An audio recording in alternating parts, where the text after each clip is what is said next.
50 லட்ச ரூபா லோனுக்கு 38 லட்ச ரூபா வட்டி 10 வருஷத்துலயே முடிஞ்சிச்சு. 25 வருஷத்துக்கு ஒருத்தர் லோன் போடுறாருன்னு வச்சுப்போம். 25 வருஷம் கட்டிக்கிட்டே வரீங்கன்னா நீங்க ஆஃப்டர் 25 இன்ட்ரெஸ்ட் மட்டும் இன்ட்ரெஸ்ட் இந்த மொத்த இது பாத்தீங்க. இதுல முக்கியமான விஷயம் என்ன பாக்கணும்னா, நிறைய பேர் வந்து இஎம்ஐ மட்டும் தான் பாக்குறோமே தவிர பிரின்சிபல் அண்ட் இன்ட்ரெஸ்ட் எவ்வளவு பே பண்றோன்றதை பாக்குறது இல்ல. நீங்க கட்டுற 40,000த்துல ஃபர்ஸ்ட் மாசம் இஎம்ஐல பாத்தீங்கன்னு வச்சுக்கோங்களேன், பிரின்சிபல் வெறும் 4,000 தான் கட்டிருப்பீங்க. ஆனா மந்த்லி இன்ட்ரெஸ்ட் அது இன்ட்ரெஸ்ட் மட்டும் 35,000 ரூபாய். முதல் வெறும் 4,845 ரூபாய் தான் கட்டிருக்கும். உங்க வீட்டுக்கு நீங்க கட்டினது வெறும் 4,800 ரூபாய் தான். ஆனா 35,000 ரூபாய் வட்டி போச்சு. நிறைய பேருக்கு என்ன தெரியலன்னா, ஸ்டார்டிங்ல என்ன முடிவு பண்றாங்கன்னா, சரி ஒன்னும் பிரச்சனை இல்ல, நம்ம இப்போ இது பண்ணுவோம், 10 வருஷம் கழிச்சு நான் ப்ரீ க்ளோஸ் பண்ணிடுவேன். இது நிறைய பேருக்கு தெரியாம தப்பு பண்ணிருக்காங்க, அதே டைம்ல மாட்டி இருக்காங்க. ஏன் சொல்றேன்னா, இப்ப இதே ஒரு 10 to 15 இயர்ஸ் வச்சுப்போம். இப்ப இதோட வேல்யூ 50 lakhs.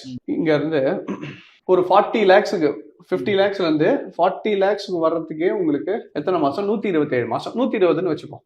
10 வருஷம். 10 வருஷம் கழிச்சு நீங்க அப்பயும் வட்டி எவ்வளவு கட்டிட்டு இருக்கீங்கன்னா 30,000 ரூபாய் வட்டிக்கு தான் போகுது. ஆனா 11,000 தான் இப்ப அசலுக்கு கட்டிருக்கீங்க. நீங்க ஆல்மோஸ்ட் வட்டி மட்டும் இந்த 10 வருஷத்துல எவ்வளவு கட்டிருப்பீங்கன்னா 38 லட்சம்.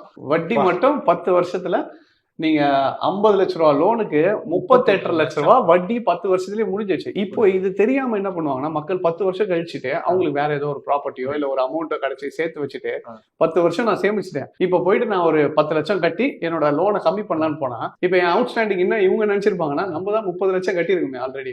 இது நான் வட்டி மட்டுமே 38 லட்சம், ரெண்டும் சேர்த்து பாத்தீங்கன்னா ஆல்மோஸ்ட் 50 lakhs தாண்டி இருக்கும். நம்ம தான் இவ்வளவு பே பண்ணிருக்குமே. இப்ப மிஞ்சி போனா என்ன இருக்கும்? ஒரு 10 லட்சமோ 20 லட்சமோ இருக்கும். ஒரு 10 லட்சம் கம்மி பண்ணி நம்ம கம்மி பண்ணாலும் பேங்கோ இல்ல போயிட்டு பினான்ஸ் கிட்ட போகும்போது என்ன ஆகுனா, 10 வருஷம் கழிச்சு எவ்வளவு அவுட் ஸ்டாண்டிங்னா 50 லட்சத்துல இன்னும் 40 லட்சம் இருக்குன்னுவாங்க. அப்ப என்னன்னா, ஃபர்ஸ்ட் உங்களுக்கு போறது எல்லாமே வட்டி மட்டும் தான். புரியுது. அதுக்கப்புறமா தான் உங்களோட அசலே கட்ட ஆரம்பிக்கணும். ஸோ ஃபர்ஸ்ட் ஒரு ஹவுசிங் லோன் எடுக்கிறீங்கன்னா 10 to 15 இயர்ஸுக்கு நீங்க கட்டுறது வெறும் வட்டி. You are not paying any kind of principal. ரொம்ப கம்மியான பிரின்சிபல் தான் போயிட்டு இருக்கு. நீங்க 15 வருஷம் கழிச்சு பல்கா எடுத்துட்டு போய் கட்டுறாங்கன்னா அதுல யூஸ் கிடையாது.